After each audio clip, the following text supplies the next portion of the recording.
Painted painless learning. નમસ્કાર વિદ્યાર્થી મિત્રો, સ્વાગત કરું છું તમારું પેઇન્ટેડ લર્નિંગમાં. આપણે શરૂ કરવા જઈ રહ્યા છીએ વિભાગ ડી. તો સર્વેનું સ્વાગત છે. વિભાગ ડી લેખન વિભાગ છે, જ્યાં તમારી પોતાની મૌલિકતાના આધારે તમારે કેટલાક પ્રશ્નોના જવાબ આપવાના છે. અને તેની અંદર સર્વપ્રથમ પ્રશ્ન જે છે તે અર્થ વિસ્તારનો છે. તો સર્વપ્રથમ તમને જે પંક્તિ, જે વાક્ય આપેલું હોય તેને 2-3 વખત વાંચો, તેના શબ્દોનો અર્થ સમજો. જે વાક્યમાં જે શબ્દ અઘરો લાગે તેના ઉપર વિચારો. ન મેળ પડે તો આખું વાક્ય વાંચો અને એના આધારે અર્થની સમજૂતી કરો અને પછી તમારો જવાબ લખો. તો અહીંયા જુઓ, મારા થકી જ મોલ એવું વાવને હું પદું આવ્યું, પણ બોલ્યા વિના જ વેણ ઓલા વાદળા વરસે વાવમાં. તો અહીંયા મારા થકી જ મોલ, કે મારા કારણે જ તે મોલ, મારા કારણે જ પાક છે, મારા કારણે જ તરસ છીપાય છે, એવું હું પણ જે છે, હું નો ભાવ, જેને અભિમાન કહીએ છીએ આપણે, તેનો ભાવ વાવને આવી ગયો. પણ બોલ્યા વિના વેણ, કે એક શબ્દ, વેણ એટલે થાય શબ્દ, તો શબ્દ બોલ્યા વિના ઓલા વાદળા છે એ વરસે વાવમાં. કે વાવમાં પાણી ક્યાંથી આવે છે? તો વરસાદમાંથી વાદળો લાવે છે, પણ એ તો એક શબ્દ નથી બોલતા. તો અહીંયા બધું મારા થકી હું થતું હોય એના ઉપર આખો કટાક્ષ કરવામાં આવ્યો છે. તો પણ બોલ્યા વિના જ વેણ ઓલા વાદળા વરસે વાવમાં. તો વાવમાં પાણી નાખનાર તો વાદળા છે, તો એક શબ્દ નથી બોલતા. પણ અહીંયા વાવને તો એમ છે કે બસ પાણી તો મારા કારણે જ છે, હું ન હોઉં તો આ બધા તરસા મરી જાય એમ. તો અહીંયા જે છે તે અર્થ એવો છે કે પંક્તિમાં સરળ અને ઘમંડી માણસો વચ્ચેનો ભેદ દર્શાવવામાં આવ્યો છે.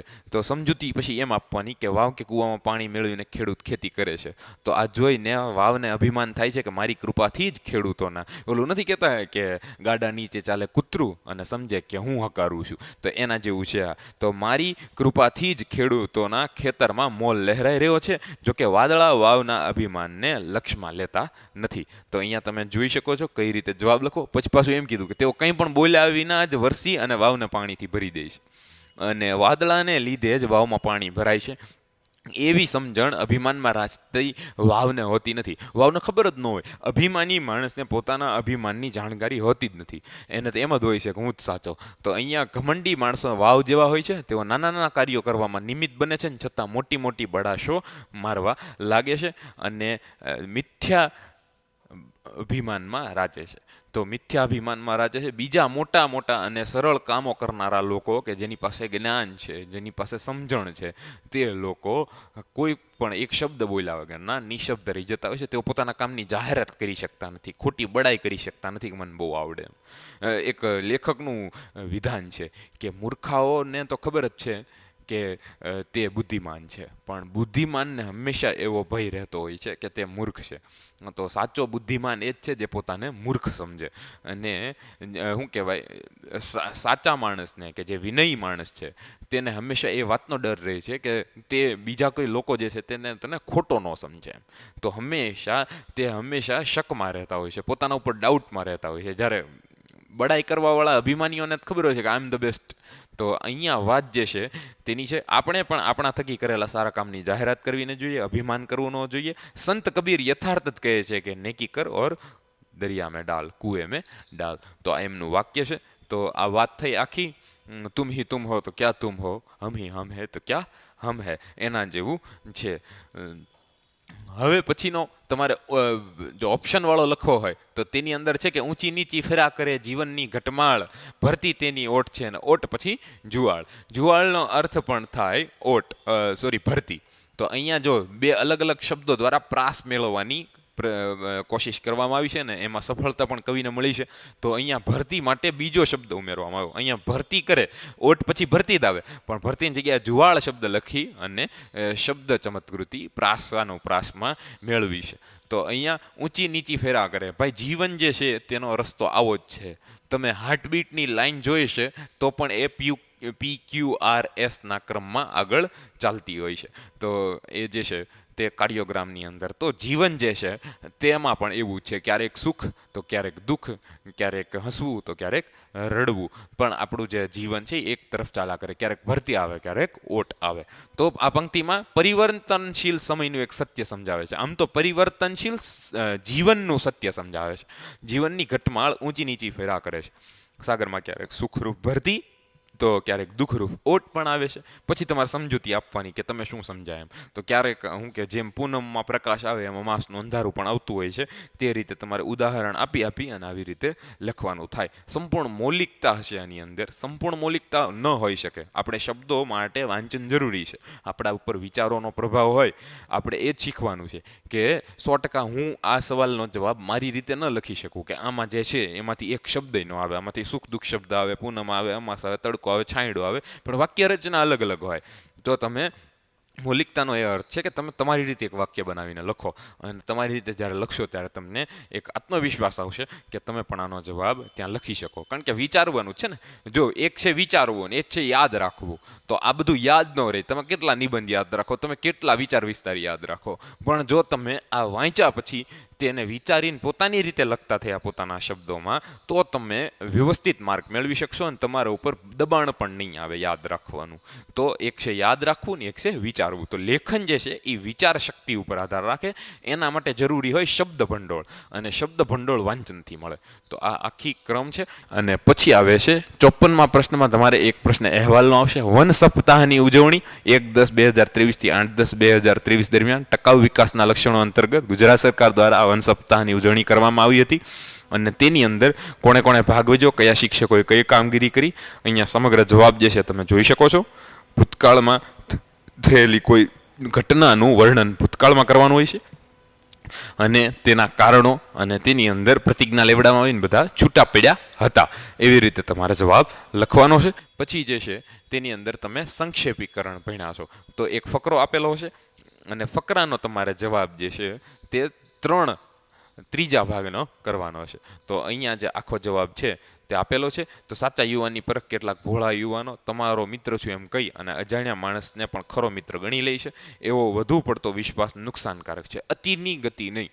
ગામડામાં બોલાતું એક ખાસ વિધાન છે કે અતિની ગતિ નહીં. તો અતિ ન કરવી કોઈ પણ બાબતમાં. અતિ એટલે વધારે પડતું. તો અતિ આત્મવિશ્વાસ, અતિ વિશ્વાસ, આ વસ્તુ ક્યારેક નુકસાનકારક બની રહે છે. વાસ્તવમાં મિત્રતા ધીમે ધીમે જ કેળવાય છે, અને અન્યોન્ય ગુણોની પરખ વગર દ્રઢ થતી નથી. તો આ યાદ રાખવું અને એના જે ગુણ છે એ જીવનમાં પણ ઉતારવા.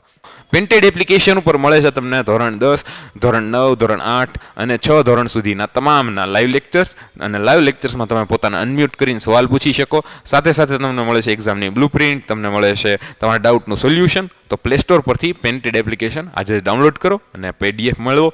સાથે સાથે તમે જો ધોરણ 11-12 સાયન્સ કરવા માંગો છો તો ડિસ્ક્રિપ્શનમાંથી સમત્વ એકેડમીની એક લિંક આપેલી છે, એમાં ફોર્મ ભરશો તો તમને સંપૂર્ણ માહિતી મળશે 11-12 સાયન્સની, જી મેન્સ અને નીટની એક્ઝામની, અને કઈ રીતે તૈયારી કરવી, કઈ રીતે આયોજનબદ્ધ તૈયારી કરવી, અને તમારા સફળતાના આગળ આખો રોડ મેપ તમને મળશે.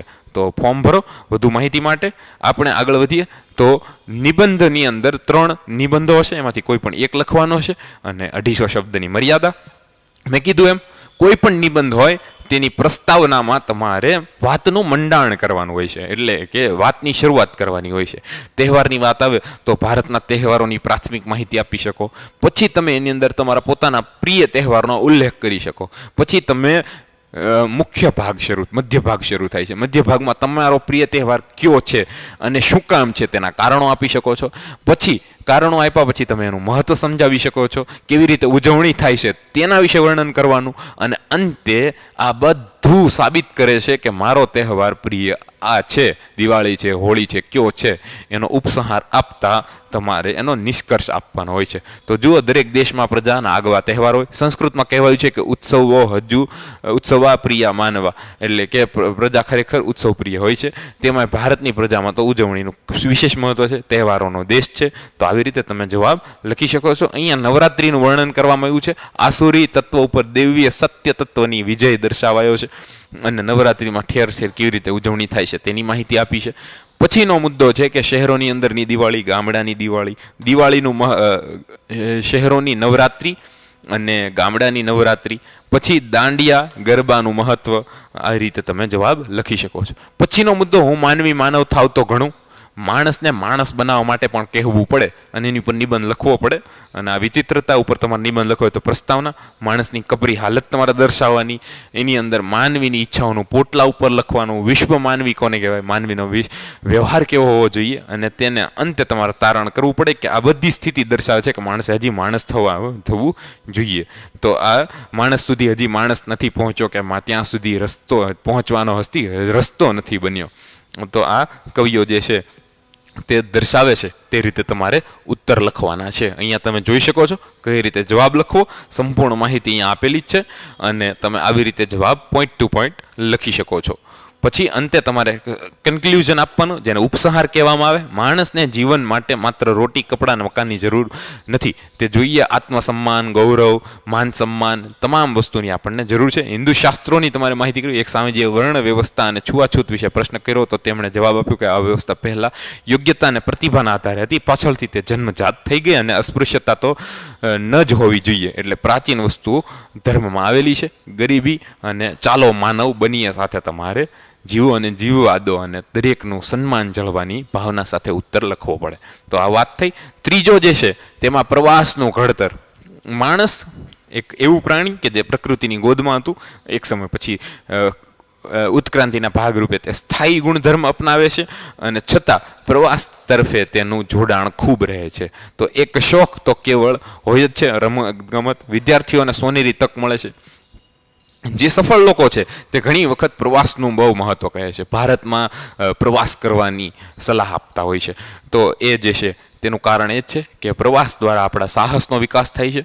પ્રવાસનું જીવનમાં સ્થાન એ વિષય ઉપર ધૂમકેતુએ લખ્યું છે કે જે વ્યક્તિ શાળા કક્ષાએથી જ પ્રવાસનો શોખ વિકસે તે વ્યક્તિનું વ્યક્તિત્વ 16 કળાએ નિખરતું જાય છે અને પછી મોટાપણે તેઓ આ શોખ એને નોકરી ધંધામાં, સાહસયુક્ત કાર્યો કરવામાં, જીવનમાં કોઈ પણ પ્રકારને પહોંચી વળવામાં પરોક્ષ રૂપે ભારે મદદરૂપ પડે છે. કાકા સાહેબ કાલેલકર જેમ કુંભાર માટીનો ઘાટ આપે છે ને પ્રવાસીને ઘડે છે, ટૂંકમાં પ્રવાસ એ માનવનું મહત્વનું પરિબળ છે.